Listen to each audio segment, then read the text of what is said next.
पोते मोहतरम जनाब मौलवी मोहम्मद मियाँ हम्मादी, ये हमारे मदरसा चनाब नगर मुस्लिम कॉलोनी चिड़ियोट के तालिब इल्म हैं। मदरसे की छुट्टियां थी, किस्मत से आए। ये चनाब नगर जिसका पुराना नाम रबला है, वहाँ आलमी मजलिस तहफ़्फ़ुज़ ख़त्म नबूवत का जो शान मदरसा है, उस मदरसे के तालिब हैं। मैं उनसे गुजारिश करूँगा कि वो आए, अक़ीदा ख़त्म नबूवत के हवाले से मुख्तसर गुफ्तगू करें।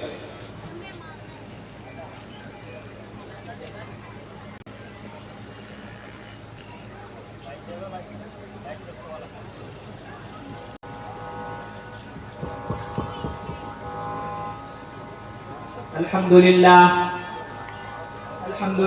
वहदा वस्सलातु वस्सलामु अला मन ला नबिय्य बअदह वल्लअनतु वज़्ज़िल्लतु वल्खिज़्यु अला अल-लഈनिल ख़ज़ीयिल ख़ंज़ीर मिर्ज़ा गुलाम अहमद क़ादियानी व अला अतबाइही व अवानिही व अंसारिही बिअदद अल्फ मर्रा मिन यौमिना हाज़ा इला यौमिद्दीन।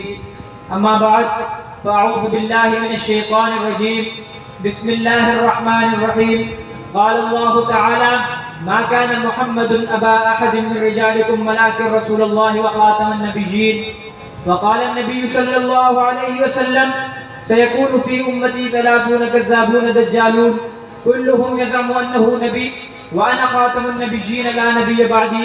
वक़ाल अलैहि सलाम फ़ी मक़ामिन आख़र अना वस्साअतु कहातैन अना वस्साअतु कहातैन औ कमा क़ाल अलैहि सलातु वस्सलाम। सदक़ल्लाहुल अज़ीम व सदक़ रसूलुहुन नबियुल करीम। मुझा क़ाबिल एहतराम हज़रात उलमाए किराम ऐं साम्हूं मौजूद अवामुन नास ऐं शुरकाए किराम, मां बिला तमहीद पंहिंजे उन्वान जी तरफ़ हलंदुमि। मां तव्हांजे साम्हूं सिर्फ़ टे ॻाल्हियूं अर्ज़ु कंदुमि। नंबर 1, अक़ीदा ख़त्म नबूवत छा आहे, अक़ीदा ख़त्म नबूवत जो माना छा आहे। नंबर 2, अक़ीदा ख़त्म नबूवत जी अहमियत छा आहे। नंबर 3 ॻाल्हि इहा हूंदी त अक़ीदा ख़त्म नबूवत जो तहफ़्फ़ुज़ कीअं करणो आहे। जेका मौलवी सॼो ॾींहुं रड़ू कंदा आहिनि त अक़ीदा ख़त्म नबूवत जी तहफ़्फ़ुज़ कयो, अक़ीदा ख़त्म नबूवत जी हिफ़ाज़त कयो। उहा हिफ़ाज़त करणी कीअं आहे, तरीक़ो छा आहे ख़त्म नबूवत जी हिफ़ाज़त जो। मुंहिंजा भाइरो, पहिरीं ॻाल्हि अक़ीदा ख़त्म नबूवत छा आहे। अल्लाह तबारक व तआला इंसानियत खे क़ाइमु कयो, दुनिया खे क़ाइमु कयो इंसाननि खे आबाद करण लाइ। वो इंसाननि जी हिदायत जे लाइ अंबिया जो सिलसिलो जारी फरमायो। सभिनि खां पहिरियों हज़रत आदम अलैहिस्सलाम खे जेको आहे दुनिया में मबऊस फरमायो मुझे तव्हांजी हिदायत जे लाइ, उन दौर जे इंसाननि जी हिदायत जे लाइ। पोइ इहो अंबिया अलैहिस्सलातु वस्सलाम जो सिलसिलो हज़रत इब्राहिम अलैहिस्सलाम, हज़रत इस्माइल अलैहिस्सलाम, इसहाक़, याक़ूब, यूनुस ऐं यूसुफ अलैहिस्सलातु वस्सलाम जो थींदो, हज़रत मूसा अलैहिस्सलाम ऐं हज़रत ईसा अलैहिस्सलातु वस्सलाम ताईं अची पहुतो। ऐसे अंबिया अलैहिस्सलातु वस्सलाम आया। पोइ सभिनि खां आख़िर में मुंहिंजो ऐं तव्हांजो महबूब पैगंबर हज़रत मोहम्मद मुस्तफ़ा, अहमद मुश्तबा, आमना जो लाल, अब्दुल्ला जो यतीम, मदीने जो सरदार, मक्के जो यतीम हज़रत मोहम्मद मुस्तफ़ा सल्लल्लाहु अलैहि वसल्लम के अल्लाह ताला मबूस फरमायो। ऐं उन्हनि खे ॿिए सभु जेका आया उहे नबी बणिजी आया, पर मुंहिंजो ऐं तव्हांजो आका नामदार हज़रत मोहम्मद मुस्तफ़ा सल्लल्लाहु अलैहि वसल्लम सिर्फ़ नबी न बल्कि ख़ातमुल अंबिया, ताजदार ख़त्म नबूवत बणिजी करे आया। ऐं इन ई ॻाल्हि खे दिलि सां तस्लीम करणु, ज़बान सां इक़रार करणु, इहो ई ख़त्म नबूवत जो अक़ीदो आहे। त पाण सगोरम सल्लल्लाहु अलैहि वसल्लम खां पोइ को बि कंहिं बि क़िस्म जो नयो नबी नथो अची सघे। इन ॻाल्हि जो इक़रार करणु ऐं इन जी दिलि सां तस्दीक़ करणु, इहो ई अक़ीदा ख़त्म नबूवत आहे। नंबर 2 ॻाल्हि अक़ीदा ख़त्म नबूवत जी अहमियत छा आहे। मुंहिंजा भाइरो, मुस्लमाननि लाइ उहा अहम उहा शइ आहे जेको मुस्लमाननि खे उन जो रब ऐं उन्हनि जो पैगंबर अलैहिस्सलातु वस्सलाम ॿुधाईंदो। जंहिं शइ जी अहमियत पैगंबर अलैहिस्सलातु वस्सलाम जी अहादीस मां ऐं अल्लाह तबारक व तआला जे क़ुरान पाक जी आयात मां साबित थिए, उन शइ खां वधीक का बि अहमियत वारी हामिल न आहे। मुंहिंजा भाइरो, इहो मुंहिंजो ऐं तव्हांजो अक़ीदा ख़त्म नबूवत क़ुरान पाक जी 100 आयतुनि मां साबित आहे।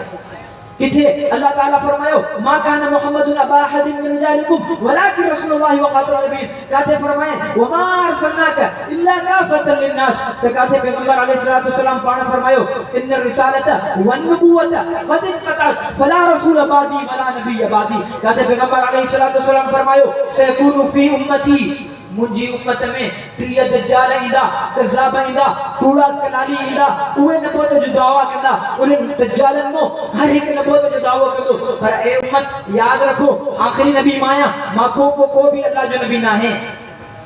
खत्म नबूवत जी अहमियत साबित थी वई, कुरान में साबित, हदीस में साबित, 210 अहादीस खत्म नबूवत जी अहमियत है।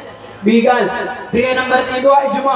इजमा में भी खत्म नबूवत जो अकीदो साबित आहे। हजरत मुल्ला अली कारी उलमा किराम ॼाणदा आहिनि उन जे मक़ाम के। हजरत मुल्ला अली कारी फरमायो, दावत नबूवत बाद नबीना बाद नबीना कुफ्रुम बिल इजमा। दावत नबूवत बाद नबीना कुफ्रुम बिल इजमा। असा जे नबी का को नबूवत जो दावो करण बिल इजमा, इन गाल की उम्मत जो सहाबा किराम ऐं हर तबके जो इजमा आहे त वो मानू जेको नबूवत जो दावा करे वो काफिर आहे। ब गालू साबित थियूं, खत्म नबूवत जो माना ऐं खत्म नबूवत जो। टी गाल आखिरी गाल अर्ज करे जावे चाहींदुमि, टी गाल इहा आहे त हिन अकीदे जी हिफ़ाज़त कीअं करणी आहे। मुंहिंजा भाइरो इहो बि हर नबी पाक सल्लल्लाहु अलैहि वसल्लम फरमाए छॾियो, चयो अना वसाअत है। बिन आंगुर जो इशारो फरमायो हीअ, वो फरमायो अना वसाअतु कहते, मां क़यामत हीअं आयो जीअं हिननि ॿिन्हिनि आंगुरनि जे विच में टी आंगुर नथी अची सघे थी। ॾाढा ॻाल्हायो, आंगुर ईंदी हिननि ॿिनि आंगुरनि जे विच में, ज़बान न आहे मुंहं में, जंहिंजे मुंहं में ज़बान आहे ॿुधाए आंगुर ईंदी हिननि जे विच में का न ईंदी न। त पाक पैगंबर फरमायो ई क़यामत ऐं मुंहिंजे विच में को नबी न ईंदो। अच्छा, अगर कंहिंजे हिननि ॿिनि आंगुरनि जे विच में टी आंगुर अची वञे बिल फर्ज वल महाल तो उन आंगुर के पसंद कंदो न, बल्कि डॉक्टर दे वेंदो, डॉक्टर के वेंदो, डॉक्टर साहब मांखे या आंगुर कटाइणी है, वक्त खर्च करे डॉक्टर दे वेंदो।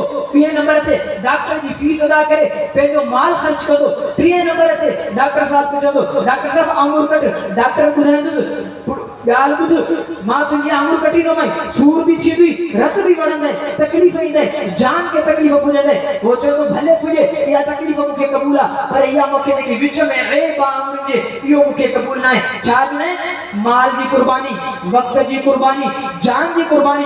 पाण सगुरन फरमायो अना वसाअतु कहते, इहो इशारो इन तरफ़ आहे त मां क़यामत हिन बिन आंगुरनि वांगुरु आहियां, जीअं हिननि बिन आंगुरनि जे विच में टी आंगुर के बर्दाश्त नथा करे सघो। ईअं अगर मां को कूड़ो कंजर ऐं दलाल ऐं कज़ाब क़िस्म जो माण्हू मुसलमान कज़ाब की सूरत में, या असवद अनसी की सूरत में, या वरी मिर्ज़ा कादियानी कज़ाब की सूरत में, या यूसुफ कज़ाब या ॿिए के मुद्दे नबूवत की सूरत में नबूवत जो दावो करे त उनखे भी बर्दाश्त न करणो। पोता मुसलमाननि जे मथो फर्ज़ आहे पंहिंजे वक्त के कुर्बान कयो, पंहिंजे माल के कुर्बान कयो, पंहिंजी जान के कुर्बान करे इन अकीदा खत्म नबूवत जी हिफ़ाज़त कयो ऐं उन कूड़े कंजर कलाली कूड़े मुद्दे नबूवत जो छा कयो, मुक़ाबिलो कयो, उन जो बाइकाट कयो, उन जो ताक़ुब कयो। सिर्फ फरमायो न, पोइ मुसलमान कज़ाब जे ख़िलाफ़, असवद अनसी के खिलाफ हजरत फिरोज देलवी के मोकले उनके कत्ल करवाए। इन गाल ते अमल भी करे दिखायो पान सगोरम सल्लल्लाहु अलैहि वसल्लम पेंजी जिंदगी में कूड़े मुद्दे नबूवत असवद अनसी के पान सगोरम सल्लल्लाहु अलैहि वसल्लम पेंजे सहाबी हजरत फिरोज देलवी के मोकलियो, जो के पेरा ऐलान फरमायो, जो केर मुजाहिदा जेको मुंहिंजो बदलो वठंदो हिन असवद अनसी का।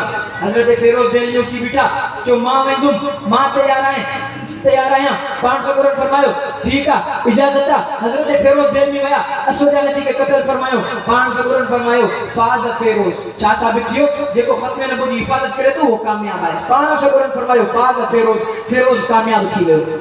हाणे मुंहिंजे अवां जे मथां इहा ॻाल्हि फर्ज़ आहे त असां खत्म नबूवत जी हिफ़ाज़त कयूं। कीअं कयूं खत्म नबूवत जी हिफ़ाज़त? बस जगह जगह लिखो तहफ़्फ़ुज़ खत्म नबूवत, हिकिड़ी पर्ची ते खत्म नबूवत लिखी करे उहा पर्ची वेढ़े करे पाण पंहिंजे बटुअ में रखी सॼो, हा भाई खत्म नबूवत जी हिफ़ाज़त थिए। न इहे न, हाणे खत्म नबूवत जी हिफ़ाज़त कीअं कबी? पंहिंजी क़यादत तव्हांजे ज़िले जे मुबल्लिग़ हज़रत मौलाना मुख़्तियार अहमद साहब, मौलाना हनीफ़ सियाल साहब तशरीफ़ फरमा आहिनि। इन्हनि जी क़यादत में, इन्हनि जे नक्श क़दम ते हलंदे, इन्हनि जे पुठियां इन्हनि जे ख़ुदा में हलंदे कादियानी जो ताक़ुब करणो आहे, गोहर शाही जो ताक़ुब करणो आहे, उन्हनि जो मुक़ाबिलो करणो आहे। नंबर 1 ॻाल्हि, कादियानी जी मसनूआत जो बाइकाट करणो आहे। कादियानी जी मशहूर मसनूआत शीज़ान, मशमूम, परान, 3 कंपणो ॿुधो अथव नालो कॾहिं? शीज़ान, मशमूम, परान तांजे मीरपुर खास में हलंदी हूंदी। मीरपुर खास जिले में कुडरी में इते खास करे ये कंपनी हलंदो आहिनि। शीज़ान जी त खास करे इन्हनि मसनूआत जो बाइकाट करणो आहे। छो त हिकिड़ो मुसलमान दावा करे थो त मां त आशिक़ रसूल आहियां, पर पीर कादियानी शीज़ान को त कूड़ो आहे, वो आशिक़ रसूल न है। कूड़ोवा चा ताचो तो पे पिए सा मोहब्बत भी क्या तो पर पे पिए जे दुश्मन ना घर में के चाह पियो या पिए सा मोहब्बत है ना ना मोहब्बत ना है या मुनाफिकत है जे वाकई में नबी सा इश्क है नबी सा मोहब्बत है तो पहले कादियानी हरामी जो बाइकाट करो ऐ कादियानी जो ताकुब करो इन्हें जी मसनूआत के इस्तेमाल न करो कोई ताल्लुक न जान रखो नंबर आखिरी गाल आलमी मजलिस तहफ़्फ़ुज़ ख़त्म नबूवत जो साथ नींदो पंहिंजी जमात आलमी मजलिस तहफ़्फ़ुज़ ख़त्म नबूवत जी क़यादत जे पुठियां हलंदो अॻिते वधण जी कोशिश न कंदो छो त इमाम को अॻिते नमाज़ न आहे थींदी आलमी मजलिस जी क़यादत जेको हुकुम ॾे उहो असां लाइ हर्फ़ आख़िर आहे असां लाइ उहो ई आख़िरी फ़ैसिलो आहे छा तव्हां आलमी मजलिस जो साथ ॾींदो हथ मथे खणी ॿुधायो आलमी मजलिस तहफ़्फ़ुज़ ख़त्म नबूवत जो साथ ॾींदो उन जे मुबल्लिगनि जो साथ ॾींदो आलमी मजलिस तहफ़्फ़ुज़ ख़त्म नबूवत जे पंहिंजे हल्के जे मुबल्लिग मौलाना मुख़्तियार साहब सां तव्हांखे सॾु ॾे त अचो ख़त्म नबूवत जे लाइ जेलूं भरणियूं आहिनि जेल भरण लाइ तयारु थी वेंदो कैदी वञण लाइ तयारु थी वेंदो ॿुधायो हथ मथे खणी ॿुधायो तयारु थी वेंदो इंशाअल्लाह तयारु थींदो जे मौलाना मुख़्तियार साहब जे हली करे एहतिजाज करणो आहे फलां जगह ते चुनो केर केर ईंदो केर तयार आहे ख़त्म नबूवत जे लाइ ॿाहिरि निकिरण लाइ नारा हणी करे जवाब ॾियो जेल में वञणो पियो जेल में वेंदासीं असांखे पंहिंजी जान जी कुर्बानी ॾियणी पई पंहिंजे ॿारनि खे यतीम करणो पियो पंहिंजी ज़ालुनि खे बेवा करणो पियो त कंदासीं पर ख़त्म नबूवत जे आंच न आणणु ॾींदासीं नारो हणी करे मां नारो हणंदुमि जेतिरो ज़ोरदार जवाब हूंदो ऐं हथ मथे करे जेको जवाब ॾींदो मतिलबु त हुन जो अहद आहे त उहो ख़त्म नबूवत जे तहफ़्फ़ुज़ जे लाइ मौलाना मुख़्तियार साहब जी क़यादत में हलंदो नारे तकबीर पीर न आवाज़ कादियानी जे इलाइक़े ताईं वञे नारे तकबीर नारे जो जवाब हिते जो कादियानी जे रबा में ऐवान नासिर उॾी पई नारे तकबीर ताजदार ख़त्म नबूवत ताजदार ख़त्म नबूवत ताजदार मदीना